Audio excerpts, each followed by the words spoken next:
Bad as Ravikumar కొత్త Hindi cinema మొన్న శుక్రవారం ఫిబ్రవరి 7న రిలీజ్ అయింది థియేటర్స్లో. హీరో వచ్చేసి హిమేష్ రేషమియా. ఇతను వచ్చేసి ఒకప్పుడు మంచి మ్యూజిక్ డైరెక్టర్, చాలా పాపులర్ సింగర్ కూడా. ముక్కుతో పాడతాడు అనేసి అంటే ఒక 20 ఏళ్ల క్రితం చూసుకుంటే బాగా 10 ఏళ్ళు వేలాడు హిందీ ఇండస్ట్రీని పాటలతో, మ్యూజిక్తో, ఎస్పెషల్లీ సల్మాన్ ఖాన్ సినిమాలతో. తర్వాత ఏం జలబుట్టిందో హీరోగా కావాలని హీరోగా కొన్ని సినిమాలు చేశాడు. ఆ తర్వాత మ్యూజిక్ కెరీర్ పోయింది, ఫిల్మ్ కెరీర్ పోయింది. అలా ఇప్పుడు మళ్ళీ ఇన్నాళ్ళకు వచ్చాడు బ్యాడ్ యాస్ రవికుమార్ అనేసి. 10 ఏళ్ళ తర్వాత వస్తున్నాడు. ట్రైలర్ చూస్తేనే ట్రైలరే చూడలేకపోయా నేను. అసలు ఏంట్రా బాబు వీడు హీరో ఏంటి, సినిమా ఏంటి అలా ఉంది అనుకుంటే కానీ ఆశ్చర్యంగా రిలీజ్ అయిన రోజు కొద్ది కలెక్షన్స్ బాగానే వచ్చాయి. అండ్ వచ్చేసరికి సరే చూద్దామని చూస్తే అంటే స్టార్టింగ్లో మనకు ఒక డిస్క్లైమర్ వేసాడు. సినిమా స్టార్టింగ్లోనే డైలాగ్ రూపంలో చెప్పాడు, ఇది 80s లాంటి సినిమా. సో అలాంటి సినిమా 80s సినిమా లాగే ఉంటుంది, ప్లస్ గ్రాఫిక్స్ కూడా అలాగే ఉంటాయి, ప్లస్ లాజిక్ ఉండదు, లాజిక్ ఈజ్ ఆప్షనల్ అని పెట్టాడు. సరే ఏదో ముందే చెప్పేశాడు కదా, ప్రిపేర్ చేశాడు కదా మనల్ని. సో ఆ మైండ్ సెట్తోనే చూశాను నేను సినిమాని. కానీ సినిమా చూస్తే ఇది బ్యాడ్ యాస్ రవికుమార్ కాదు, ఇది బక్వాస్ రవికుమార్ అని చెప్పాలి. ఇంత చండాలంగా ఉందంటే సినిమా. నిజంగా ఈ రోజుల్లో ఇలాంటి సినిమా ఎందుకు తీశాడు అసలు ఏం చెప్పాలంటే, ఇప్పుడు మనకు ఒక సినిమా ఉంది హృదయకాలే మన సంపూర్ణేష్ బాబుది. అది స్పూఫ్లు, మన సినిమాల పైన స్పూఫ్ లాగా తీస్తారు, అది ఎంజాయ్ చేసే మనం అలా తీస్తే చూస్తాం. అలాగే సుడిగాడు వచ్చింది అల్లరి నరేష్ది, అది కూడా మన సినిమాలు ఎలా ఉంటాయి అన్న దాని మీద స్పూఫ్, అది కూడా ఎంజాయ్ చేసాం. కానీ రీసెంట్గా తమిళనాడులో ఒక సినిమా వచ్చింది లెజెండ్ అనేసి, శరవణ స్టోర్ అధినేత అతని ఫేస్ కూడా చూడలేం మనము. అతని సినిమా సీరియస్గా తీస్తారు సినిమాలో, సిన్సియర్గా. అది చూస్తే కడుపులో దేవేస్తుంది ఆ సినిమా చూస్తే. సో ఈ సినిమా బడాస్ రవికుమార్ కూడా ఆ కోవలోకే వస్తుంది. వాళ్ళు సీరియస్గా తీశారు, సిన్సియర్గా తీశారు, కానీ కడుపులో దేవేసింది అసలు ఈ సినిమా చూస్తే. అసలు ఆ స్టార్టింగ్లోనే అంటే మన ప్రభుదేవ విలన్గా పెట్టుకున్నారు. ప్రభుదేవని అయితే మరి బఫూన్ లాగా చూపించారు సినిమాలో. ఇక హీరో ఇంట్రడక్షన్ 10 నిమిషాలు, ఇంకా హైపులు, వానికి ఎలివేషన్లు. ఇక హీరో వచ్చేసి జుట్టు అంతా టోపన్ జుట్టు పెట్టుకొని జుల్పాలు వేసుకొని డైలాగుల మీద డైలాగులు, అన్ని ప్రాస డైలాగులు, పరికిమాలిన డైలాగులు. అబ్బా ఎందుకులే అసలు.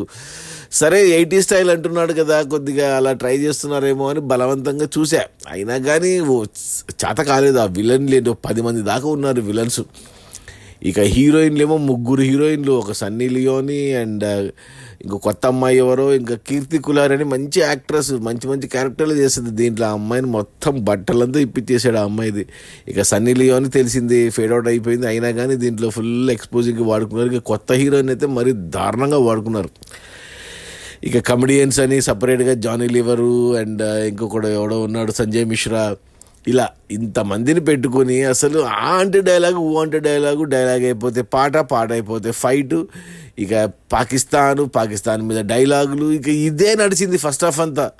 అసలు ఏంటగా మళ్ళీ దీనికి తల్లికి అమ్మమ్మ, ముసలోళ్ళు, అబ్బో ఎందుకులే టార్చరు. ఇది టార్చర్కి పరాకాష్ట. సరే ఫస్ట్ హాఫ్ అన్నా ఏదో ఒక రకంగా నేను అంటే స్పూఫ్ లాగా తీస్తున్నాడేమోలే, అందుకే లౌడ్గా ఉంది సినిమా అనుకున్నాను. కానీ ఫస్ట్ హాఫ్ అయిపోయాక అర్థమైంది కాదు, వీళ్ళు నిజంగానే ఇలాంటి సినిమా తీశారు.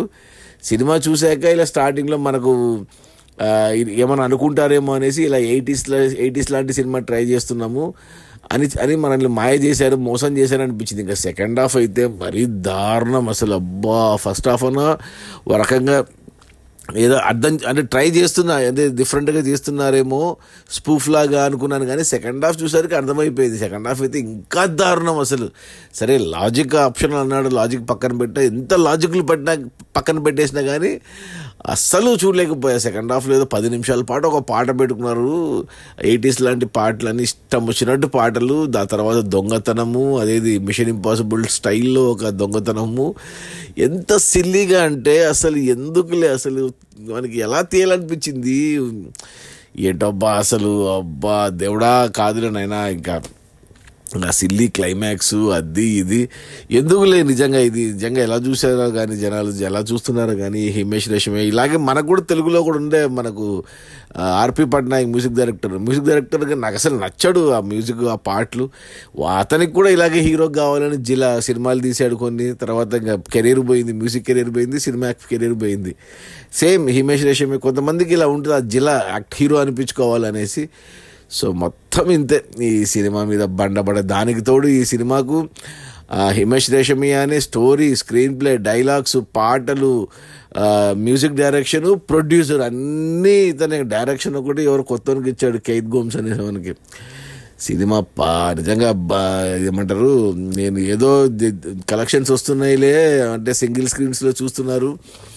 బాగుంటుందేమోలే నవ్వుకోవచ్చులే అనుకున్నాం కానీ మరి ఇంత దారుణంగా ఏమంటారు కడుపులో దేవేస్తుందని మాత్రం ఎక్స్పెక్ట్ చేయలేదు సో ఎవరన్నా పొరపాటున ట్రైలర్ చూసి ఇలాగే ట్రైలర్ చూడండి ఫస్ట్ మీరు ట్రైలర్ చూసి అయినా ధైర్యం ఉండి మేము సినిమా చూస్తామంటే మీకు హ్యాట్స్ ఆఫ్ ఇంకా అది ఈ బక్వాస్ రవికుమార్ బ్యాడాస్ రవికుమార్ కాదు బక్వాస్ రవికుమార్ మన హిమేష్ రేషమయ్య ప్రభుదేవ సన్నీ లియోని జానీ లివరు కీర్తి కులారి ఇంకా ఎవరున్నారబ్బా సంజయ్ మిశ్రా ఇంతమంది ఉన్నారు సినిమా అయితే చండాలంగా ఉంది నా రేటింగ్ వచ్చి 1/5 ఆ 1 కూడా ఎందుకు ఇస్తున్నానంటే ఒకప్పుడు అతని పాటలు ఎంజాయ్ చేశాను హిమేష్ రేషమయ్యవి ఒకప్పుడు ముక్కుతో పాడిన కొన్ని పాపులర్ సాంగ్స్ ఉన్నాయి ఈ సినిమాలో కూడా సెకండ్ హాఫ్లో వచ్చే ఒక పెద్ద సాంగ్ ఒకటి ఉంది ఆ సాంగ్ కొద్దిగా ఓకేగా ఉంది అంటే సంబంధం లేదు సినిమాకి కానీ ఓకేగా ఉంది రేటింగ్ వచ్చి 1/5 దూరంగా ఉండండి ఈ సినిమాకు రేపు పొద్దున ఓటీటీలో వస్తుందో లేదో డౌటే వస్తే గాన